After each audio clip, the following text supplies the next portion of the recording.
지금 우리가 살고 있는 시대에는 참 서로 비판하고 서로를 비난하고 서로에게 사랑을 베풀지 아니하는 그런 무자비한 시대입니다. 뉴스를 보아도 SMS를 읽어보아도 모두가 비판합니다. 그래서 모두를 정죄하고 그 사람을 깔아내리고 그 사람을 비판해야만 내가 일어설 수 있다고 생각해서 참 사랑이 메마른 그런 시대입니다. 가정에서도 학교에서도 폭력이 난무하고요. 이 조그마한 아이들이 싸우면서 사람을 죽이는 그런 일까지 그런 무지아비하고 참으로 우리가 상상할 수 없는 그런 무지아비한 일들이 우리 가운데서 많이 일어납니다. 모두가 서로를 비판합니다. 정죄합니다. 판단합니다. 그래서 그 사람을 심판하고 그 사람을 죽음에 이르게 하는 그런 무지아비한 그런 일들이 우리 가운데 많이 일어납니다. 몇 년 전에 우리나라에서 광우병 파동이 있었습니다. 이 광우병이 큰 사회적인 이슈가 되어서 많은 사람들이 몰려서 데모를 하고요.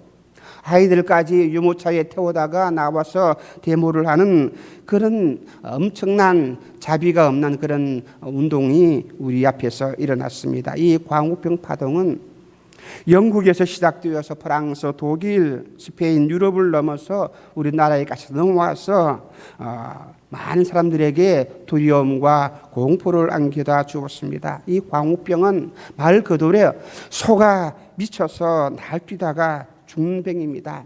소의 뇌에 이 뇌가 스펀지처럼 녹아서 발작하다가 죽는 그런 병입니다. 문제는 이 광우병이 소만 죽는 것이 아니라 양이나 또 닭, 물론 사람에게까지 전염된다는 데 있는 것입니다. 이처럼 공포의 이 광우병은 이 병에 걸렸다 하면 짐승이건 사람이건 모두가 미쳐서 죽게 만들어 버립니다. 안타까운 것은 이 병의 원인이 정확하게 알지를 못합니다. 그런데도 이 병에 대한 공포가 모든 사회에 번지게 되었습니다. 현재까지 이 드러난 이 병의 원인은 잘 알지 못하는데 죽은 소의 뼈와 고기를 섞어서 만든 사료를 먹은 것으로 많은 사람들은 그렇게 판단합니다. 소는 채식 동물입니다. 그런데 이 소에게 썩은 고기, 그 뼈를 사료를 만들어서 섞어가지고 먹였기 때문에 또 이 사료를 먹인 소를 우리 사람이 먹을 때에 우리 사람 역시 광우병에 걸려서 죽는다 하는 이것이 공포가 우리에게 있었습니다.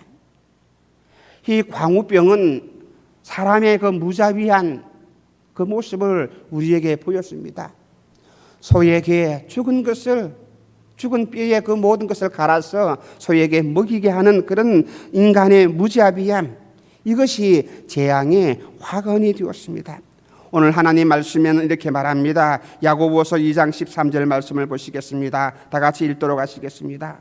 긍휼을 행하지 아니하는 자에게는 긍휼 없는 심판이 있으리라. 긍휼은 어떻게 해요? 심판을 이기고 자랑한다 말씀했습니다. 인종차별이 심한 그 미국에서 있었던 이야기인데 어느 백인이 정원에 앉아서 시원한 바람을 맞으면서 맥주를 마시고 쉬고 있었는데 이때에 지나가던 인디안 한 사람이 배가 고프고 갈증이 나서 이 백인에게 다가가서 내가 목이 마르니 물 한 그릇만 줄 수 있겠는가고 그렇게 간청을 했습니다. 그럴 때에 이 백인이 없다 그랬습니다. 물을 주지 아니합니다. 그러면 지금 당신이 마시고 있는 맥주 한 잔 한 모금만 내가 갈증이 너무 심하니까 좀 주세요. 그러니까 이 백인이 거절합니다. 당신 같은 그 인디안에게 내가 물 줄 수 없다. 그렇게 냉정하게 거절을 했습니다. 며칠 이후에 이 백인이 사냥개를 데리고 사냥을 가게 되었습니다. 그런데 이 사냥개를 잃어버리고 길도 잃어버리고 조난을 당한 채에 헤매다가 배가 고프고 목이 말라서 쓰러졌습니다. 그런데 눈을 떠보니까 어느 한 집안에 있는 거예요. 자기가 어느 한 집안에 누워서 있는 거고 정신을 차려서 보니까 이 자기가 거절했던 그 인디안 추장이 자기에게 죽을 쑤어서 물을 마시게 하고 정신을 차리게 해 주었습니다. 놀랐습니다. 기가 막혀서 깜짝 놀라서 물어보았습니다. 왜 나를 살려주었느냐? 나는 당신에게 물 한 그릇 주지 아니했는데 왜 당신은 나에게 이런 친절을 베풀어 주었는가? 그렇게 물으실 때에 이 인디안이 말했습니다. 나도 당신이 나에게 했던 것처럼 했더라면 당신은 지금 이 세상 사람이 아니다. 긍휼이 무엇입니까? 긍휼이 무엇입니까? 당연히 보복을 해야 하는데 하지 아니하는 것. 당연히 보복을 해야 하는데 갚아야 하는데 하지 않은 그것이 긍휼이고 사랑의 마음이고 역동적인 사랑의 마음입니다. 긍휼이라는 것은 자기에게 피해를 준 사람을 단호하게 엄격하게 대우하지 아니하는 사랑하는 그런 마음입니다. 내가 피해를 입었는데 나에게 피해를 준 그 사람에게 다시 갚지 아니하는 것, 보복하지 아니하고 오히려 바꾸어서 그를 너그럽게 대해주는 그런 사랑의 마음이 긍휼입니다. 그래서 주님께서는 이렇게 말씀하셨습니다. 마태복음 5장 7절입니다. 긍휼히 여기는 자는 어떻게 해요? 복이 있나니 저희가 긍휼히 여김을 받을 것입니다. 주님이 말씀하신 이 긍휼, 히브리에서 볼 때에 헤세드라 그럽니다. 이 말씀 아주 중요한 말씀입니다. 이 말씀은 성경에서 아주 많이 사용되었는데 성경에 쓰여진 단어 가운데 30% 이상이 이 긍휼이라는 단어입니다. 우리 많은 사람들에게 하나님께서는 이 긍휼을 요구하십니다.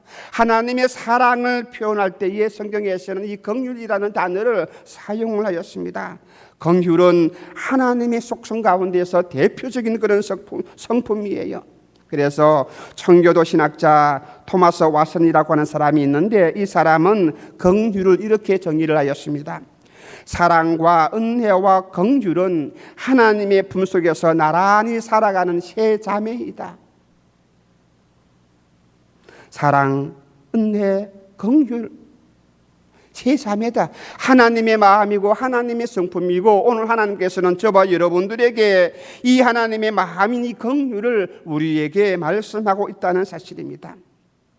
이러한 하나님의 긍휼 때문에 이 하나님의 긍휼 때문에 죄인이었던 저와 여러분이 심판받지 아니하고 멸망당하지 아니하고 죄악의 권세에 사로잡히지 아니하고 이 모든 사망의 권세에서 자유를 얻게 되었고 해방을 얻게 되었고 또한 구원을 받게 되었습니다. 무엇 때문에 내가 구원받습니까? 내가 잘나서가 아니라 하나님의 사랑이요 하나님이 나에게 베풀어 주신 긍휼 때문이라는 거예요.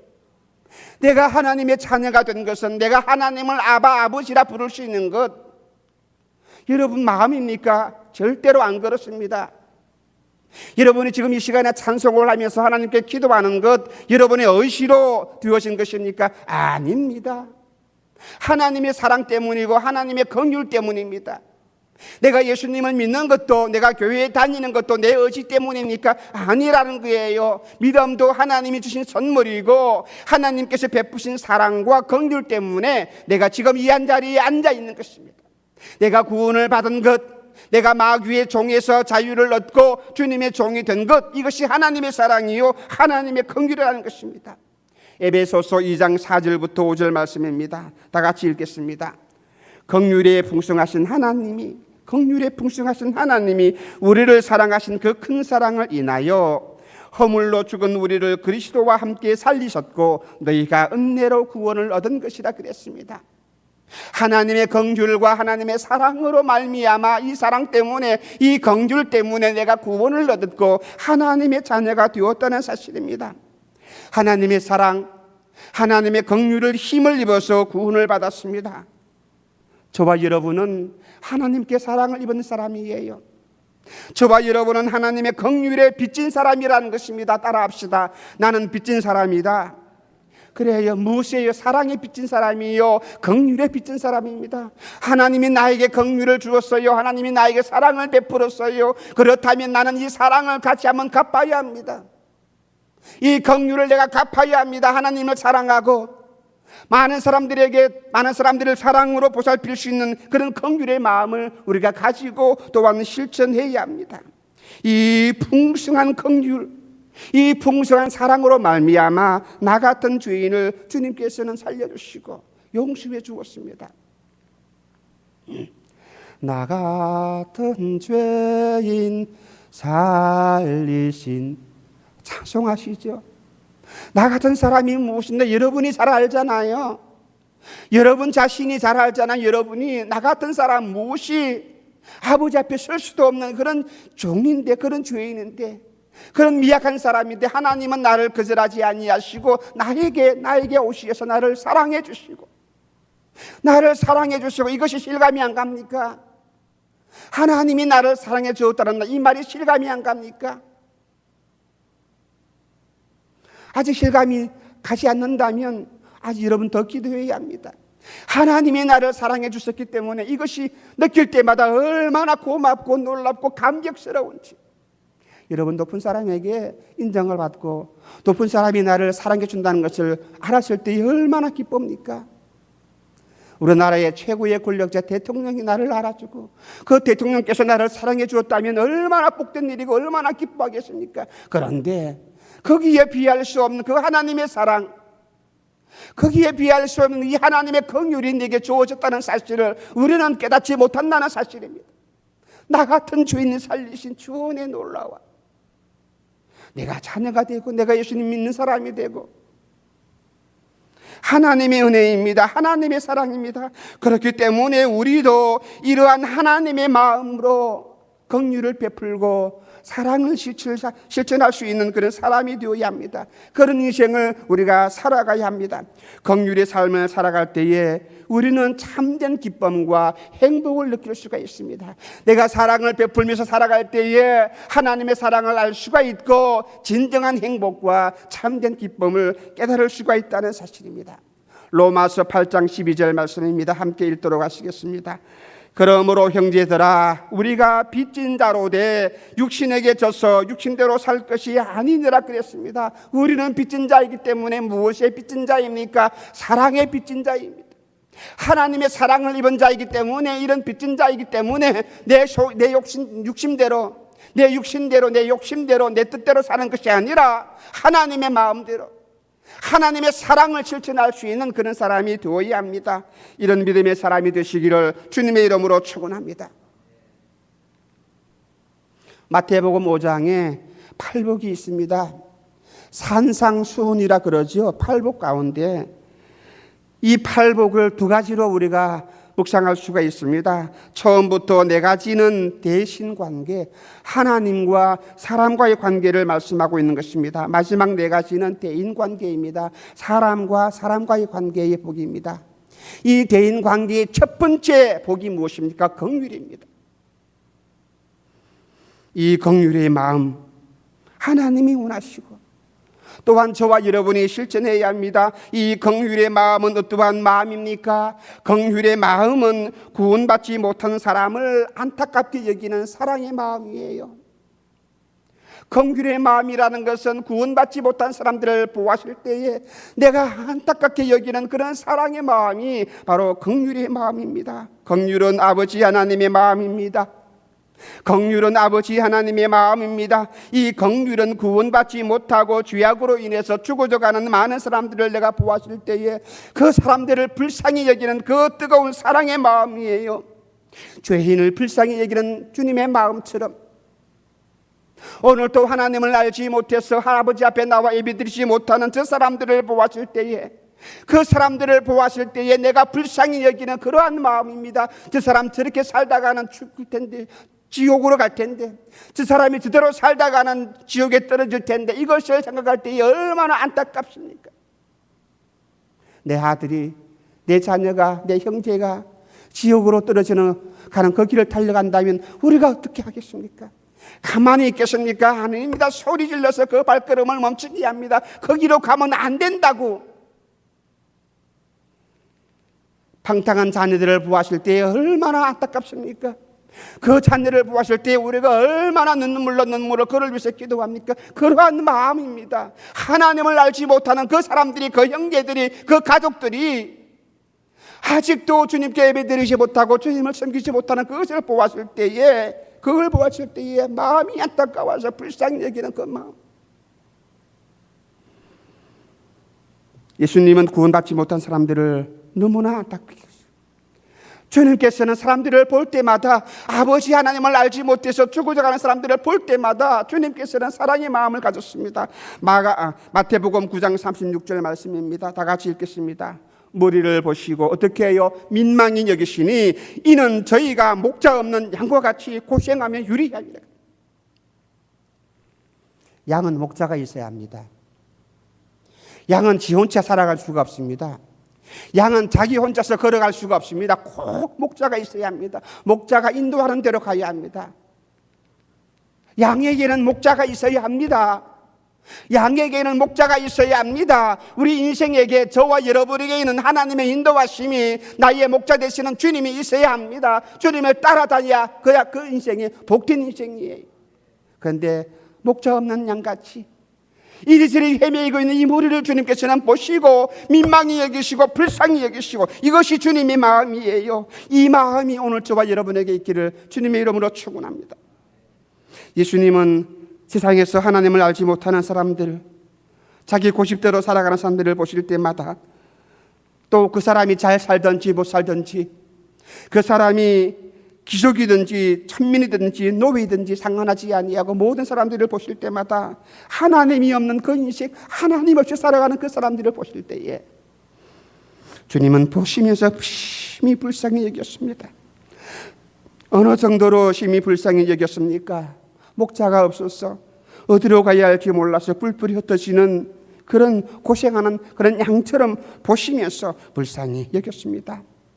이것이 예수님의 마음이고 예수님의 사랑이고 예수님의 긍휼입니다. 저와 여러분에게 죽어져가는 영혼들을 불쌍히 여기는 이 사랑의 마음이 샘솟듯이 솟아나기를 주님의 이름으로 축원합니다. 우리가 고대 광실 큰 집을 지어놓고 그 집에서 살면 무엇이 좋겠습니까? 아무리 웅장하고 화려한 아파트에 산다 한들 주님 없이 살아간다면 그 삶이 행복하겠습니까? 세상에서 출세하고 권세를 가지고 있다면 행복합니까? 남보다 건강해서 더 많이 오래 산다고 한다면 그것이 복된 삶이 됩니까? 아무리 큰 집에 산다 할지라도 결국에는 무엇입니까? 구원받느냐 구원받지 못하느냐, 그것입니다.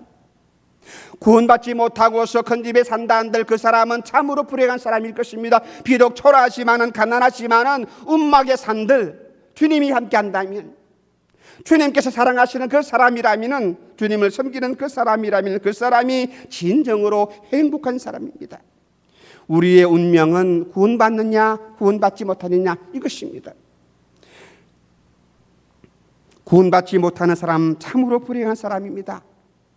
구원받지 못하는 사람의 그 영원한 운명, 그들은 주님의 사랑을 받아야 할 사람이고 주님의 긍휼을 입어야 하는 그 사람이라는 사실입니다. 만약에 멸망으로 떨어지고 지옥으로 가는 사람들을 보았을 때에 내 마음이 아직도 그 사람들을 불쌍히 여기지 못하는 마음이 있다면, 감각이 없다면, 내 마음이 그들을 볼 때마다 불쌍히 여기는 마음이 없다면 나는 아직도 하나님의 사랑이야. 어느 부모가 자기 자녀가 죽음으로 걸어갈 때 가만히 보고 있습니까? 어느 형제가 자기 형제가 죽어져 가는데 가만히 보는 사람이 어디에 있습니까? 아니지 않습니까? 그런데 우리는 내게도 믿음이 없기 때문에, 내게 이 사랑의 마음이, 긍휼의 마음이 없기 때문에 내 형제가, 내 가족이, 내 친구가 지옥으로 달려가는데도 우리는 가만히 있습니다. 구경만 합니다. 사람을 불쌍히 여기는 마음, 긍휼의 마음을 우리가 가져야 합니다. 예수님은 이런 긍휼의 마음으로 죽어져가는 영혼들을 구원하기 위하여서 뜨거운 열정을 가졌습니다. 불쌍히 여기는 마음만 가지고 있는 것이 아니라 이들에게 찾아가서 복음을 전거하고 이들을 만져주고 치료해주고, 마음만 가지는 것이 아니라 뜨거운 열정으로 이들을 치료해주고 살려주고 있습니다. 예수님은 모든 삶의 에너지를 어디에다 쏟았습니까? 바로 이 불쌍한 영혼들을 위해서 헌신하고 사랑을 베풀어 주는 데에, 그들을 고쳐주는 데에 모든 삶의 에너지를 여기에 다 쏟아부었습니다.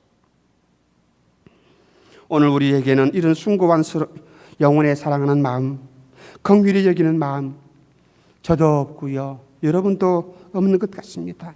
나부터 그렇습니다. 서울 페스티벌 어떤 날입니까?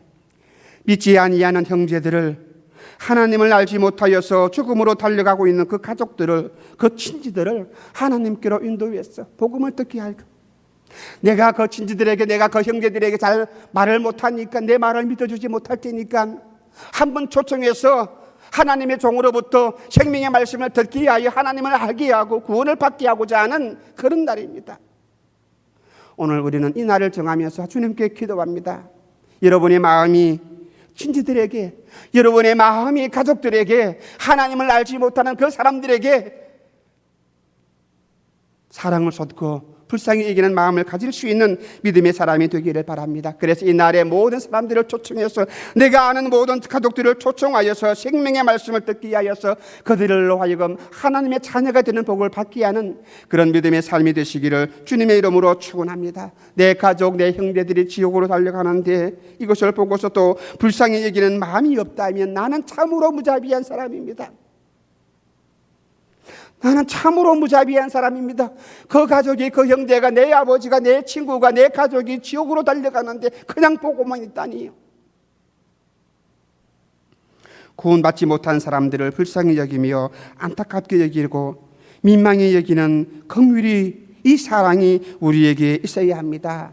초대 교부 가운데 여러분이 잘 아는 이 아우구스티누스라고 하는 사람이 영혼을 사랑하는 마음에 대하여서 이렇게 말하였습니다.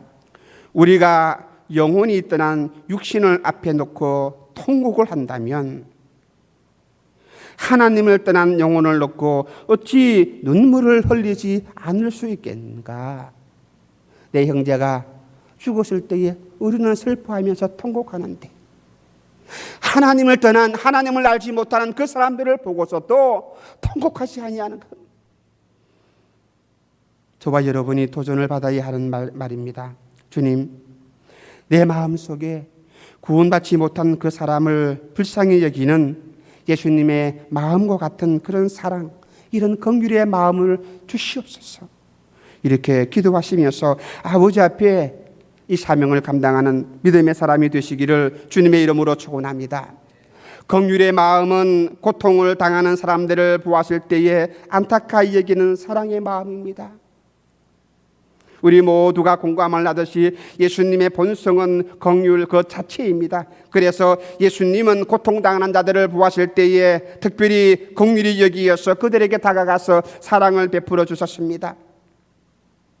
병든 사람, 장애인들, 세상에서 천대받고 멸시받는 그런 죄인들, 사고를 당한 사람들, 멸시당하는 여인들, 소외를 당하는 사람들, 가난으로 고통 중에 있는 모든 사람들을 보았을 때마다 이렇게 힘들고 어렵게 살아가고 있는 사람들을 보았을 때에 주님께서는 불쌍히 여기시고 그들에게 다가가서 위로해 주시고 손을 내밀어 치료하시고 안수해 주시고 안아주셨습니다.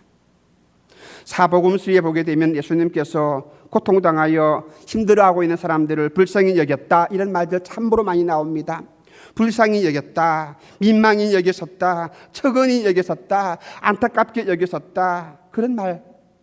때로는 가슴으로 함께 웃었던 그런 장면들도 사복음서에 나오고 있습니다.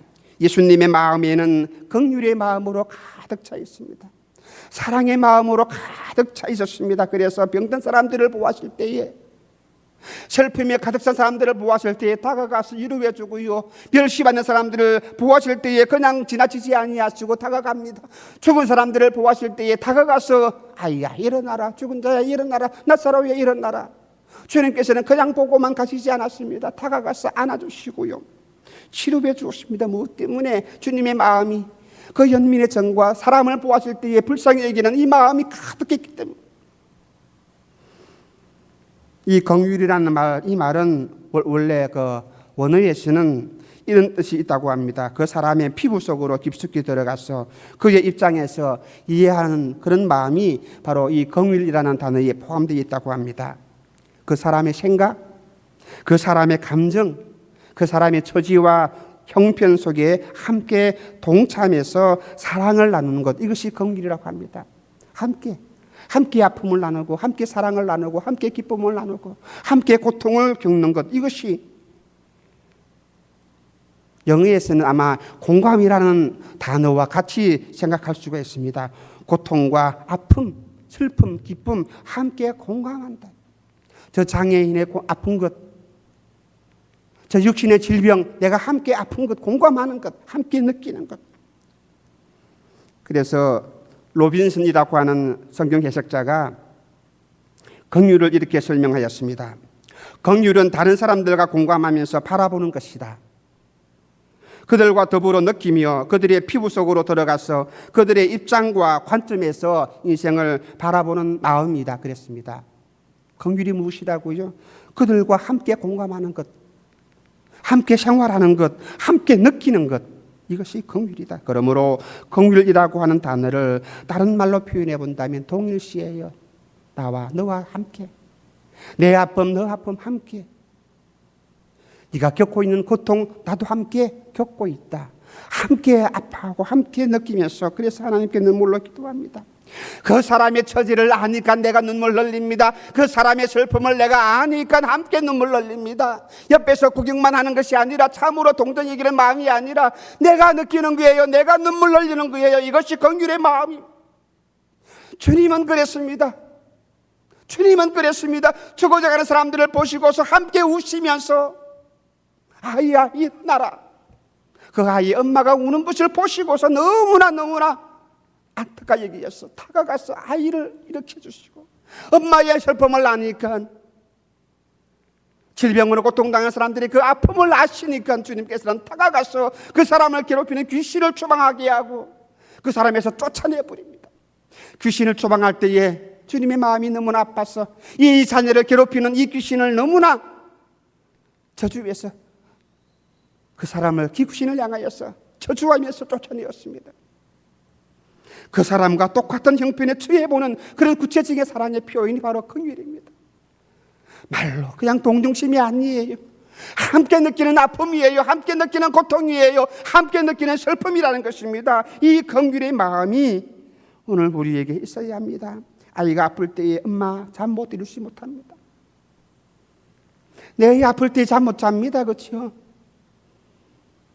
바로 이것이 긍휼이에요. 내 형제가, 내 사랑하는 친지가, 내 사랑하는 성도가 아픔을 겪고 있을 때에 함께 그저 형식으로 기도해 주는 것이 아니라 그 아픔을 내가 겪으면서 그 슬픔을 함께 눈물 흘리면서 함께 하나님께 붙들고 기도하는 이것이 긍휼의 마음.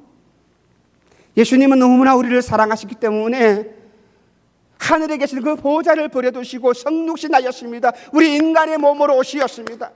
우리 인간의 아픔을 경험하기 위해서, 내 아픔을 함께 나누기 위해서 바로 하늘에서 내려오셔서 우리 인간처럼 되시고 인간의 몸을 입으시고, 그래서 함께 겪었습니다. 함께 아픔을 나누었습니다. 함께 고통을 겪었습니다. 우리와 똑같은 입장이 되기 위해서, 나와 똑같은 입장을 함께 알기 위해서 주님은 몸으로 입으시고 이 땅에 오셨습니다. 히브리서 2장 17절 말씀입니다. 다 같이 읽겠습니다. 그러므로 저가 범사의 형제들과 같이 되심이 마땅하도다. 이는 하나님의 일에 자비하고 충성된 대제사장이 되어 백성의 죄를 구속하려 하심이라. 형제들과 같이 되심. 예수님은 지금도 자신의 아픔과 고통에 직접 동참하고 계십니다. 지금도 여러분의 아픔, 여러분만 혼자 슬퍼하는 것이 아니라, 우리 혼자만 아픈 것이 아니라 주님께서 내 곁에서 함께 계시어서 나의 아픔을, 나의 슬픔을 주님은 함께 겪고 있다는 사실입니다. 그렇기 때문에 누구보다도 내 마음을 잘 아시는 분은 내 형제가 아니라 아버지 하나님이시고 주님이십니다. 그러므로 우리는 슬퍼하지 말아야 합니다. 아픈 사람의 상처를 사랑의 손으로 주님께서는 사매어 주시고, 나의 눈물도 주님께서는 닦아주시고, 그냥 닦아주는 것이 아니라 주님께서는 내 눈물을 아시니까, 내 슬픔을 아시니까 함께 닦아주시는 거예요. 내 병든 가슴을 어루만져 주시고, 병든 나의 몸과 마음을 치료해 주시고 애절한 심정으로 주님께서는 나를 위로해 주시고 측은히 여겨 주십니다. 이것이 주님의 마음이고 또한 저와 여러분이 가져야 할 긍휼의 마음이라는 거예요. 어떤 사람은 사랑을 세 가지로 설명을 하였습니다. 첫 번째는 나보다 높은 사람에게 대하는 그 사랑. 아마 이것은 존경을 겸한 그런 사랑일 것입니다. 부모님을 존경하고 부모님을 사랑하는 것, 하나님을 경외하는 그런 사랑일 것입니다. 둘째는 나와 같은 처지에 있는 그 사람에게 동등하게 대해주는 그런 사랑, 필레오라 그러는데 친구 같은 그런 사랑일 것입니다. 세 번째는 나보다 못한 사람들을 대해주는 그 사랑의 마음, 나보다 더 어렵고 형편이 어려운 사람들에게 긍휼을 베풀어주는 그런 마음, 이것이 사랑이고 이것이 긍휼입니다. 그래서 청교도 신학자 설교자가 토마스 왓슨이라고 하는 사람이 있는데 이렇게 정의를 내렸습니다. 사랑이 애인을 방문하는 친구와 같다면 긍휼은 병자를 방문하는 의사와 같다. 사랑이 애인을 방문하는 그런 마음이라면 이 긍휼이라는 것은 병자를 방문하는 의사와 같다. 아픈 사람들, 고통 겪고 있는 사람들을 보았을 때에 그들에게 어떻게 되었습니까? 함께 아픔을 겪고요, 함께 눈물을 흘리고서요, 찾아가서 방문해서 그 손을 붙들고 함께 기도해 주는 것. 사랑은 상대방을 향한 애정 때문에 행복하지만은 긍휼은 상대방의 필요 때문에 행복합니다. 긍휼은 그 사람의 필요를 채워줘야 합니다. 닦아줘야 합니다. 그러기 예수님은 이렇게 말씀하셨습니다. 마태복음 9장 13절 말씀입니다. 시작. 너희는 가서 내가 긍휼을 원하고 제사를 원치 아니하노라 하신 뜻이 무엇인지 배우라. 내가 의인을 부르러 온 것이 아니요 죄인을 부르러 왔다. 지금 제사드리죠. 지금 우리 제사 예배드리고 있습니다. 여기에 앞서서 내가 원하는 것은, 주님이 원하시는 것은, 하나님이 원하시는 것은 제사에 앞서서 이 긍휼히 여기는 이 마음이라는 거예요. 이 마음을 안고 하나님께 예배드리고 제사 드린다면 참으로 신령한 예배요, 하나님이 기뻐 받으시는 예배인데, 이 예배를 드리면서 저 사람을 미워하고 저 사람을 저주하고 저 사람을 비난하는 마음으로 예배를 드린다면 이 예배는 죽은 예배라 그 말입니다. 너희는 가서 내가 긍휼을 원한다. 하나님이 원하시는 것이 무엇입니까? 긍휼히 여기는 마음은 사랑의 마음이라. 내 주변에 복음을 듣지 못해서 멸망의 길로 달려가는 사람들이 참으로 많이 있습니다. 또한 뜻밖의 고통과 사고를 당하여서 눈물로 밤을 지새는 사람들이 많이 있습니다. 이러한 사람에게는 누군가의 따뜻한 위로와 격려가 필요합니다.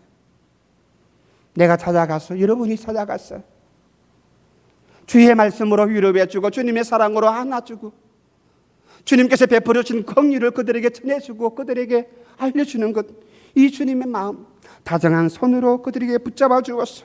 이 일이 그들에게 필요해요. 이 일이 그들에게 필요해요.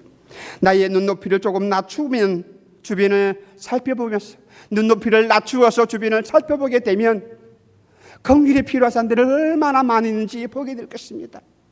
내 혼자만 잘 살고 내 혼자만 편안하고 이것이 아니라 내가 받은 사랑이, 내가 받은 긍휼이 저 사람에게 필요하다는 사실이에요. 그래서 우리가 찾아가서 그 어렵고 힘든 고통에 살아가는 사람들에게 내가 받은 긍휼, 내가 받은 사랑을 알려주고 전해주어야 합니다. 그 사람의 손을 한번 잡아주면서 주님의 사랑을 알려주고 전해주어야 합니다. 내 주변에 그런 사람들 너무나 많이 있습니다. 그렇지 않습니까? 여러분 주변에 그런 사람들, 긍휼이 필요한 사람들을 많이 있다는 것입니다. 주님은 말씀합니다. 내가 긍휼을 원하고, 긍휼이 없는 그런 제사 1000번 만번 들어다 하나님이 기뻐 받으시는가? 내가 긍휼을 원한다. 사랑을 불쌍히 여기는 이 마음, 이 마음을 가지고 이 마음을 실천하면서 살아가는 여러분이 되시기를 주님의 이름으로 축원합니다. 살살한 그 눈 쳐다보지 마세요. 그 사람을 시기하고 미워하는 눈으로 바라보지 마시기를 바랍니다. 저 사람을 원망하는 그런 눈으로 보지 마시기를 바랍니다. 미워하며 시기하는 눈으로 보지 마시고 예수님의 눈으로, 예수님의 마음으로 세상을 바라보고 모든 사람들을 우리가 판단하고 또한 사랑을 베풀 수 있어야 한다는 사실입니다. 주님께서는 심판의 눈으로 보지 아니했어요. 주님께서는 사람들을 보았을 때, 세상을 보았을 때에 하나님의 마음으로, 사랑의 눈으로 보았습니다. 그래서 모든 사람들을 보실 때마다 긍휼히 여기시고 민망히 여기시고 차근히 여기시고, 그것만 끝납니까? 다가가서 안아주시고 치료해 주시고 그들의 문제를 해결해 주는 그분이 주님이었습니다. 긍휼의 마음이라는 것은 나에게 피해를 준 자를 용서하는 사랑의 마음입니다. 내게 피해를 준 사람에게 사랑을 베풀어 주고 용서해 주는 그 마음이에요. 이것이 긍휼입니다. 주님께서 말씀하시는 이 긍휼의 본질은 용서예요. 긍휼에는 무엇이 있어야 합니까? 용서가 바탕이 되어야 한다는 사실입니다. 이 말씀은 가해자에게 주시는 말씀이 아니라 피해자를 위한 행복론입니다. 내 편에서 피해를 입었으면 상대편한테 선행과 사랑을 베풀어 주어라. 이것이 주의 말씀이에요. 이거 참 우리가 이해를 못합니다. 오른밤을 치면 왼편도 돌려대라. 이 속옷을 달라고 하는 사람들에게 그릇도 갖다 주어라. 주님, 그게 무슨 말씀입니까? 원수를 갚아야 하는데. 주님께서는 우리에게 이 말씀을 하십니다. 이 말씀 내가 실천할 수 없는 말씀이 아니라 내가 할 수 있는 말씀이기 때문에 오늘 우리에게 말씀하시는 거예요. 원수를 사랑하라, 그 말입니다. 이 내가 할 수 없는 일 도저히 그거 아니에요. 이미 주님께서는 저와 여러분에게 이 사랑을 실천할 수 있는 능력과 믿음을 우리에게 주었습니다. 이미 말씀대로 긍휼이라는 것은 나에게 잘못한 사람에게 단호하고 엄격하게 대하는 것이 아니라 오히려 그들을 안아주고 그들을 용서해주고 다가가서 더 많은 사랑을 베풀어 주는 것. 용서는 정말 필요한 일인데 용서가 안 됩니다. 저와 여러분이 용서하지 못합니다. 왜요? 그것은 우리에게 있는, 내게 있는 죄 때문입니다. 그렇지만 하나님으로부터 용서받은 만큼 이웃을 용서해주고 사랑한다면 나는 긍휼의 사람이 되고도 남을 것입니다. 바울은 용서의 은혜를 깊이 체험하였습니다. 그래서 이렇게 말씀합니다. 골로새서 3장 13절 말씀입니다. 다 같이 읽겠습니다. 누가 네게 혐의가 있거든 서로 어떻게 해요? 용납하여 피차 용서하되 주께서 너희를 용서하신 것과 같이 너희도 그리하고, 그렇게 말씀합니다. 바울에게 원수들이 얼마나 많이 있었습니까? 바울을 죽이려고 하는 사람들이 많이 있었습니다. 바울은 피해 다녔습니다. 많은 매를 맞았고 핍박을 당했습니다. 그런데 바울은 자기를 핍박하고 자기에게 매를 대한 사람들 절대로 원망하지 않고 그들을 저주 아니했습니다. 오히려 그들을 용서해 주었다. 그렇게 말씀하시면서 너희도 그렇게 하고 용서를 베푸고, 누가 네에게 혐의를 주었다면 똑같이 하지 말고 오히려 그 사람을 안아주면서 사랑을 베풀어 주말입니다. 어떤 의미에서 용서는 내가 하려고 해서 되는 것이 아니라 용서가 되어지는 이런 은혜의 체험이 우리에게 있어야 합니다. 내가 하나님께로부터 용서함을 받았다 하는 이 은혜가 내게 있어야 합니다. 여러분 그걸 느끼십니까? 내가 하나님께 지은 죄를 모두 용서함을 받았다. 이 용서가 여러분들이 체험되었습니까? 용서가 되어지는 사람이 이 용서를 실행할 수가 있는 것입니다. 유명한 설교학자 존 스타트라는 그 사람이 이렇게 설교를 했습니다. 우리가 회개하지 아니하는 한 우리는 하나님의 자비와 용서를 얻을 수 없으며, 또한 우리가 다른 사람들의 죄를 긍휼히 여기지 아니한다면 우리가 죄를 회개했다고 주장할 수 없다. 우리가 용서받았다는 것만큼 우리에게 남을 용서할 마음이 있어야 한다고 했습니다. 그러므로 내가 다른 사람의 잘못에 대해서 용서가 잘 안 된다면 내가 죄를 깊이 회개하지 아니했다는 사실입니다. 나에게 어떤 가슴, 어떤 아픈 상처 이것이 있습니까? 혹시 사람을 용서하지 못하고 있기 때문에 내게 이중적인 고통이 있다는 것을 깨달으시기를 바랍니다. 너무 억울하잖아요.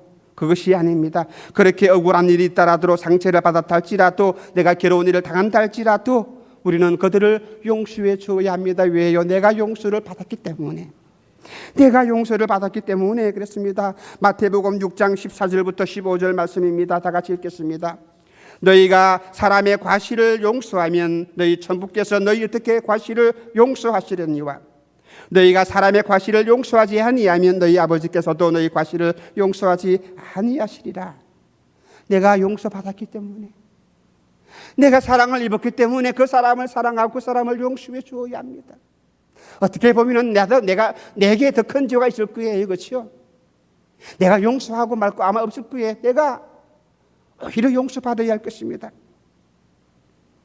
손상된 관계 회복이라는 책이 있는데요. 이 책에서 용서를 이렇게 말합니다. 용서는 열쇠를 돌려 문을 열어주는 죄수를 자유롭게 걸어 나가게 하는 것이다.